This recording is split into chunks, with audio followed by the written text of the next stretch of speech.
Bonjour à tous. Dans ce nouveau tutoriel, nous allons continuer à explorer WordPress. Donc pour commencer, nous allons cliquer sur Personnaliser votre site. Donc c'est le bouton ici en bleu.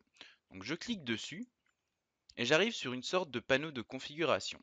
Donc la dernière fois, nous avions cliqué sur Identité du site, ce qui permettait de changer le titre et le slogan du site. Cette fois-ci, nous allons cliquer sur Couleurs, ce qui nous permettra de changer les couleurs de notre site. Donc il y a tout d'abord la couleur d'arrière-plan qui est ici en noir. Donc je vais la changer pour que vous voyez bien ce qui change. Donc en fait c'est le body, c'est la couleur du body. Donc là elle est rouge. Vous pouvez bien sûr la mettre dans la couleur que vous désirez. Moi par exemple ici je vais prendre du bleu comme ceci. Ensuite il y a la couleur du fond de page.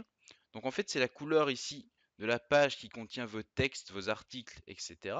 Donc pour l'instant elle est blanche. Pour que vous voyez bien la différence, je vais la mettre en rouge. Donc voilà, vous voyez ce qui a changé. Donc c'est la page de contenu. Je vais la remettre en blanc pour plus de simplicité. Ensuite, il y a la couleur des liens. Donc en fait, les liens, ce sont les phrases ici, les bouts de phrases qui servent à envoyer sur d'autres pages.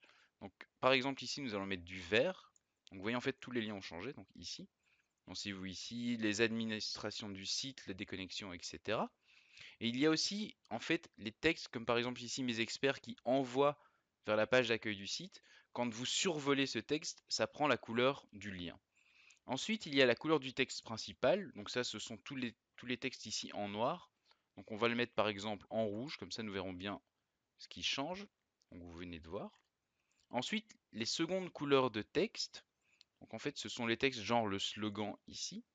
Donc nous allons le mettre par exemple en bleu également, comme le body. Donc vous voyez, ça a changé. Donc ici en dessous aussi. Et comme ce sont des liens, bien sûr, ça prend la couleur des liens, donc le vert comme je l'ai mis ici plus haut.